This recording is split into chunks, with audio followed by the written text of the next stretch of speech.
आजच्या ह्या टॉपिकमध्ये आपण पाहूयात how to calculate base resistance and current of the transistor. आता आपला जो हा ट्रान्झिस्टर आहे, ट्रान्झिस्टरच्या आउटपुटला मी असा एक फॅन वापरणार आहे। तर ह्या फॅनची जी कॅपॅसिटी आहे 0.18 एम्पियर करंट हा फॅन ड्रॉ करतो आणि ह्याला जो रिक्वायरमेंट व्होल्टेज आहे ते 12 व्होल्ट आहे। मग हा जो फॅन आहे, मी हा फॅन ह्या सर्किट डायग्राममध्ये असा सिम्बॉलिकली असा एक दाखवलेला आहे।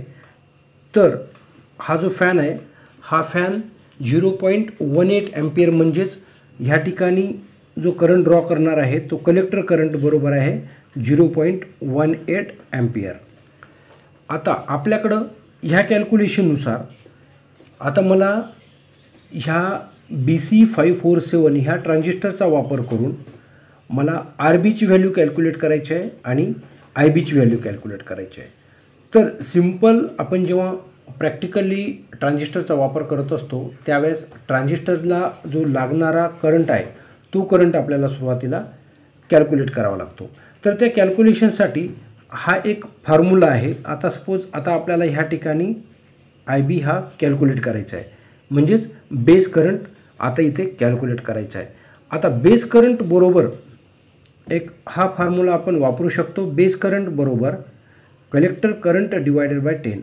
म्हणजेच ह्याचा अर्थ काय होतो, बेस करंट जो आहे, बेस करंटची जेवढी काही व्हॅल्यू असणार आहे त्याच्या 10 पटीने जास्त ही कलेक्टरची करंट व्हॅल्यू असते।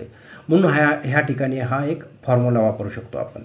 तर जर आफ्टर कॅल्क्युलेशन जर आपण केलं तर 0.18 डिवायडेड बाय 10 म्हणजेच 0.018 एम्पियर हा एवढा करंट हा ह्या बेसला ॲक्टिव्ह करण्यासाठी लागणार आहे। तर आता आपल्याकडं IBची व्हॅल्यू मिळालेली आहे। तर आता मला ह्या ठिकाणी आता RBची व्हॅल्यू कॅल्क्युलेट करायची आहे।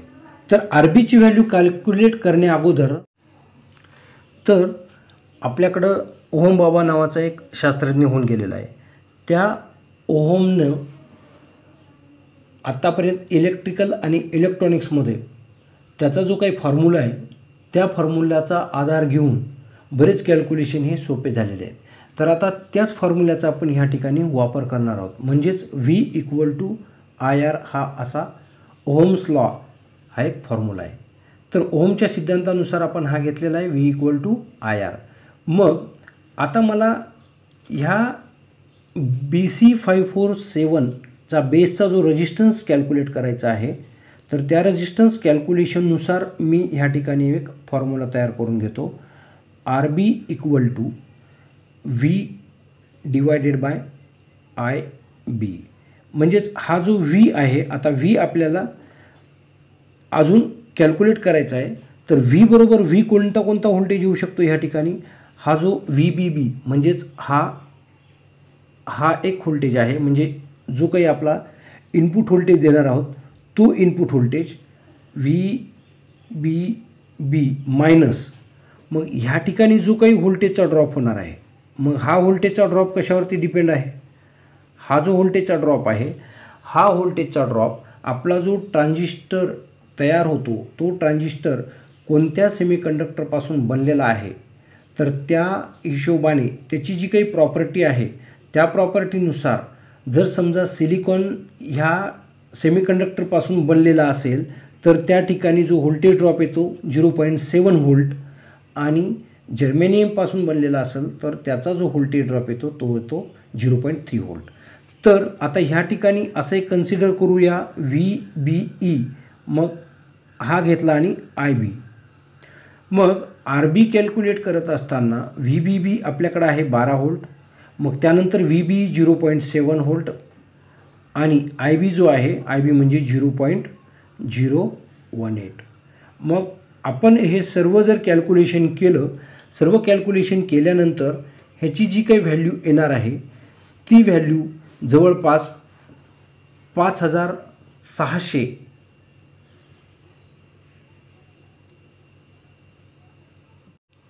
आपण जेव्हा हे सर्व कॅल्क्युलेशन करतो, हे कॅल्क्युलेशन केल्यानंतर RBची जी काही व्हॅल्यू येते ती येते 627 ओहम।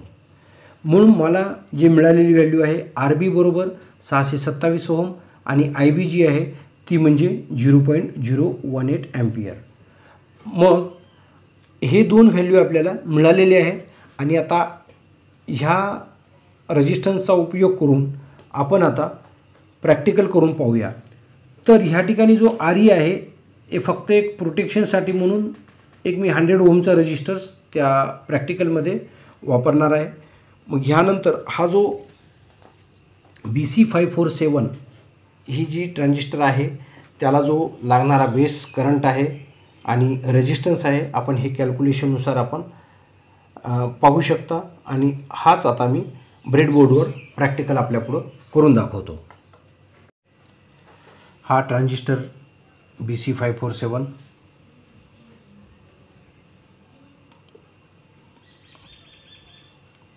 हा लावलेला आहे. त्यानंतर हा जो रजिस्टर आहे हा रजिस्टर इथे मी बेसला कनेक्ट करतो आणि बेसला कनेक्ट करून हा इथे VCC जो 12 व्होल्टचा जो सप्लाय आहे ह्या ठिकाणी 12 व्होल्टचा सप्लाय मी इथे देतो आहे. आणि हा जो इमिटरसाठी इमिटरला हा रजिस्टर 100 ओहमचा या ठिकाणी कनेक्ट करून घेतो आहे.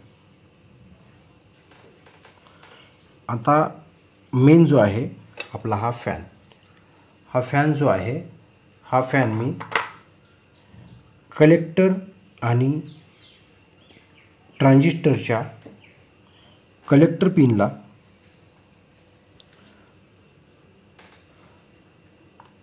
हा इमिटर इकडे आहे, इमिटर बेस आणि हा कलेक्टरच्या एका पिनमध्ये आणि दुसरा जो आहे तो आहे VCCला कनेक्ट करतो आहे. म्हणजे 12 व्होल्टचा सप्लाय देऊन इथे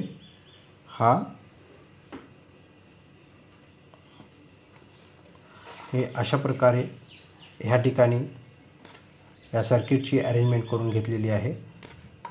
आता मी इथे 12 व्होल्टचा सप्लाय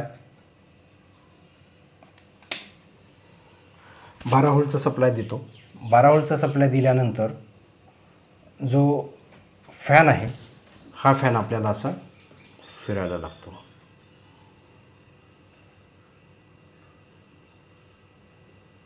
म्हणजेच ट्रान्झिस्टर ॲज अ स्विच ट्रान्झिस्टरच्या अक्रॉस कमीत कमी करंटवरती हा हायर करंटचा जो फॅन आहे हा फॅन ड्रॉ होतो.